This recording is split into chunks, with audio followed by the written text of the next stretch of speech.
क्या वैदिक युग में अंतरिक्ष यात्रा की कल्पना थी? एक बार फिर से आप सभी का बहुत बहुत स्वागत है आपका आज के हमारे शो में। आज जब हम स्पेस ट्रैवल, रॉकेट्स और इंटरप्लानेटरी मिशन की बात करते हैं तो लगता है जैसे यह एक आधुनिक विज्ञान की ही उपलब्धि है। लेकिन जब हम वेदों, पुराणों और प्राचीन भारतीय ग्रंथों पर नज़र डालते हैं तो कई ऐसे संकेत मिलते हैं जो इस सोच को चुनौती देते हैं। ऋग्वेद, यजुर्वेद और संहिता ग्रंथों में विमान शब्द का उल्लेख मिलता है। ये केवल साधारण रथ नहीं थे बल्कि उड़ने वाले यंत्रों के विवरण हैं।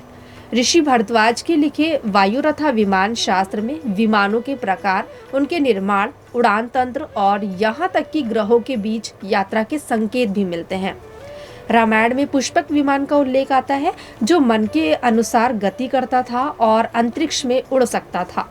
सूर्य सिद्धांत जैसे ग्रंथों में ग्रहों की दूरी, गति और कक्षाओं का गणितीय वर्णन है जो अंतरिक्ष की वैज्ञानिक समझ का प्रमाण है। महाभारत और भगवत पुराण में विभिन्न लोकों जैसे स्वर्गलोक, सिद्धलोक, गंधर्वलोक और पाताल लोक का उल्लेख मिलता है जो किसी प्रकार के मल्टी डायमेंशन या अंतरिक्षीय क्षेत्रों की ओर संकेत करता है। क्या यह केवल रूपक है या किसी प्राचीन उन्नत तकनीक की स्मृति?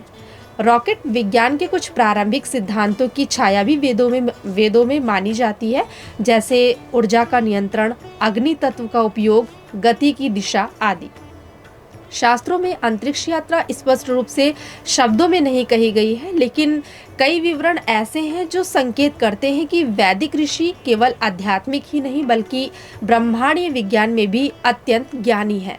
चाहे वह ध्यान के माध्यम से ब्रह्मांड की यात्रा हो या तकनीकी विमानों के माध्यम से, भारतीय शास्त्रों की कल्पना शक्ति अद्भुत और अग्रगामी रही है।